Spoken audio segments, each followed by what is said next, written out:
నువ్వు మీద 2 లక్షల మీద ఉన్నది నువ్వు కడితే తెల్లారే పైసలు వేస్తాను రేవంత్ రెడ్డి చెప్పిండు. ముఖ్యమంత్రి కదా అని నమ్మిండు. ముఖ్యమంత్రి అబద్ధాలు ఆడతాడు అనుకుంటారు ఎవడన్నా? కృషిలో వెనకడ గవర్నమెంట్ రా అన్నాడంటే ప్రతిపక్షంలో ఉన్నవాటే ఏదో అధికారం కోసం మాట్లాడినామన్న ఓ లెక్క. కానీ ఇలా కుర్చీలో కూర్చొని కూడా అబద్ధాలు ఆడతారా?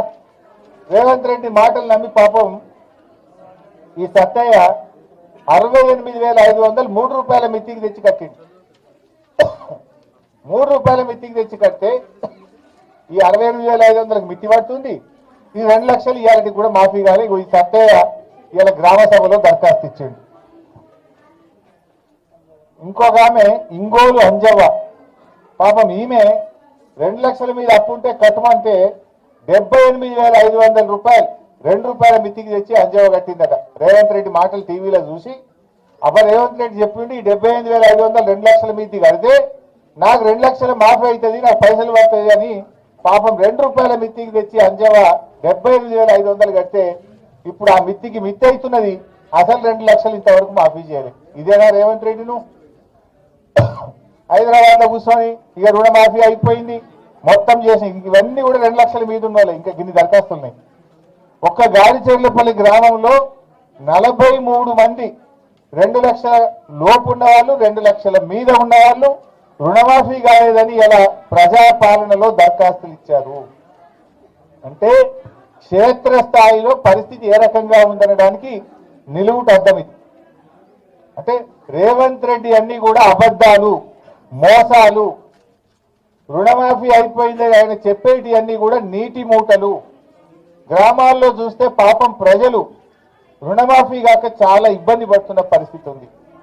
వాస్తవానికి నువ్వు చెప్పింది 41,000 కోట్ల రూపాయలు రుణమాఫీ అని చెప్పినావు, కానీ చేసింది 16-17 చేసినావు. సగం కూడా చేయలేను. సగం చేయలే, మొత్తం అయిపోయిందని చేతులు లావట్టావు. రా, దమ్ముంటే ఊర్లోకి రా, గ్రామ సభల్లో రా. ముఖ్యమంత్రి రేవంత్ రెడ్డి నువ్వు హైదరాబాద్లో కూర్చుండు కాదు, ఏ ఊర్లో గ్రామ సభకు వస్తావో రా, నేను కూడా వస్తా పోదాంప. ఇంకా 2 రోజులు ఉన్నాయి కదా గ్రామ సభలు. ఏ మంత్రి వస్తాడో ఏ ముఖ్యమంత్రి వస్తాడో రమ్మనండి. పోలీసులను పెట్టుకొని పోలీస్ పహార మధ్య ఎవడన్నా మాట్లాడితే వాడిని గొంతు నొక్కుతున్నారు, మాట్లాడితే కేసులు పెడుతున్నారు, మాట్లాడితే అరెస్టు చేస్తున్నారు. అంటే ఇలా పోలీసులు అడ్డం పెట్టుకొని నిర్బంధాల మధ్య గ్రామ సభలు జరుపుతా ఉన్నారు. నవంబర్ 30వ తారీఖు నాడు ముఖ్యమంత్రి మహబూబ్నగర్లో చెక్ ఇచ్చిండు. ఇగో ఇది థర్డ్ లిస్టు, నేను 2,750 కోట్ల చెక్ ఇస్తా అన్నాడు. నవంబర్ 30 పోయి ఇవాళ జనవరి 22, 2 నెలల 2 నెలలైనా చెక్ పాస్ కాదు. అంటే డమ్మి చెక్ ఇచ్చినావు రేవంత్ రెడ్డి, నువ్వు ఉత్తుత్త చెక్ ఇచ్చినావు. అయింది ఇంత మోసం ఉంటుంది. నవంబర్ 30 నాడు 2,750 కోట్లు రైతులకు ఇస్తున్నా, ఇక పడుతున్నాయి రేపు పొద్దుగాల బ్యాంకులో అన్నాడు. 2 నెలలైనా చెక్కు పాస్ కాదా? అంటే ఉత్తుత్త చెక్ ఇచ్చినావా? నీ చెక్కు చెల్లలేదా? చెక్కు బౌన్స్ అయిందా? రేవంత్ రెడ్డి చెక్కు బౌన్స్ అయితే మరి ప్రభుత్వానికి ఇజ్జతే లేనట్టుగా మరి. అంటే నువ్వు మోసం చేద్దామని చెక్ ఇచ్చినావా? నిజంగా ఎందుకు చెక్కు పాస్ కాలేదో ఇలా ప్రభుత్వం సమాధానం చెప్పాలి. నవంబర్ 30 నాడు రైతుల మీటింగ్ పెట్టి చప్పట్లు కొట్టించుకున్నావు నువ్వు. ఆ రోజు ఇక చెక్ ఇస్తేనే 2,750 కోట్లు అన్నావు. చప్పట్లు కొట్టించుకుంటేవి, ఊరిస్తేవి, అవతల వత్తివి. మరి ఏమైంది ఆ చెక్కు? ఎందుకు పాస్ కాలేదని అడగవా? నీకు బాధ్యత లేదా? ఫైనాన్స్ మినిస్టర్కు బాధ్యత లేదా? ముఖ్యమంత్రికి బాధ్యత లేదా? ఏమైంది ఆ చెక్కు? లిస్టులో పేరు వచ్చి కూడా 2 నెలలు అయింది, మాకు డబ్బులు పడలేదు అని గ్రామ సభలో పాపం మా రైతులు అడుగుతా ఉన్నారు. మా బాలయ్య అడిగిండి, ఇప్పుడు నన్ను మా సుధాకర్ అడుగుతున్నాడు, ఎప్పుడు పడ్డాయి సార్ పైసలని అడుగుతున్నాడు. అంటే ఈ ప్రభుత్వానికి చిత్తశుద్ధి లేదు, రైతులంటే ప్రేమ లేదు. అబద్ధాల పునాదుల మీద అధికారంలోకి వచ్చి పాలనలో కూడా అబద్ధాల పరంపరను కొనసాగిస్తున్న ప్రభుత్వం ఈ కాంగ్రెస్ ప్రభుత్వం. మోసాలు తప్ప నిజాయితీ లేదు, నీతి లేదు ఈ ప్రభుత్వానికి. సో ఇప్పటికైనా రుణమాఫీ మీద వైట్ పేపర్ రిలీజ్ చేయండి. ఎంతమందికి చేసిండ్రు, ఇంకెంతమందికి చేయాలి, ఎప్పట్లోగా చేస్తారో చెప్పండి. రోజుకొక రైతు పిట్టల్లాగా రాలిపోతా ఉన్నారు. నిన్న 3 రైతులు రాష్ట్రంలో ఆత్మహత్య చేసుకున్నారు. రోజు రైతులు చనిపోతుంటే కూడా ఈ ప్రభుత్వానికి చీమ కుట్టినట్టు కూడా లేదు, కనికరం లేదు. రుణమాఫీ కాలేదు. ఇవాళ నేను గాలిచెర్లపల్లి గ్రామ సభలో పాల్గొంటే ఒక రైతు నన్ను అడిగిండు ఇప్పుడే, శ్రీనివాస్ అనుకుంటా ఏమంటుండు, వానకాలం రైతు బంధు చేస్తారా అయ్యారా అంటుండు.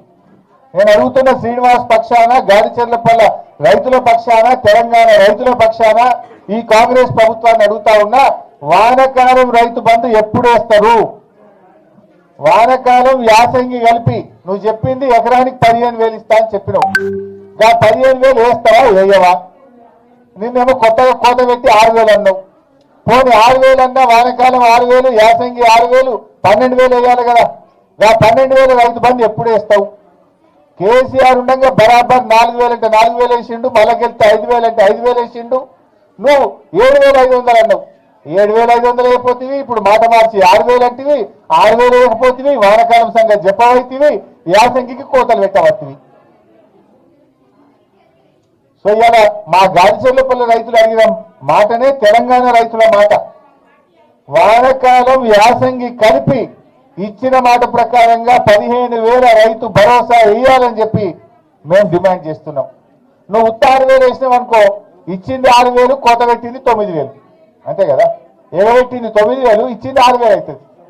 కేసీఆర్ ఇచ్చినట్టు ఇచ్చిన 10,000 అంటే నువ్వు 6 ఇస్తే 4,000 కోత పెట్టినట్టేనే. పాత లెక్క చూస్తే 4,000, నువ్వు చెప్పిన ప్రకారంగా చూస్తే ఎకరానికి 6,000 కోత పెట్టి 9,000 కోత పెట్టినట్టు.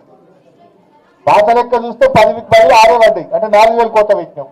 నువ్వు చెప్పిన ప్రకారం 15,000 ఇవ్వాలి. 15,000కి బదులు 6 ఇచ్చినావంటే 9,000 కోత పెట్టినట్టు. అంటే నువ్వు ఎగవేతల రేవంత్ రెడ్డివి, కోతల రేవంత్ రెడ్డివి. ఎలక్షన్ల ముందు కోతలు, గవర్నమెంట్ వచ్చినాక ఎగవేతలు.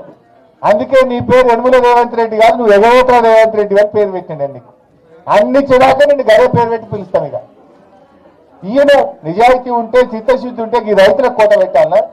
కరోనా వస్తే కూడా కేసీఆర్ గారు రైతు బంధు ఆపలే.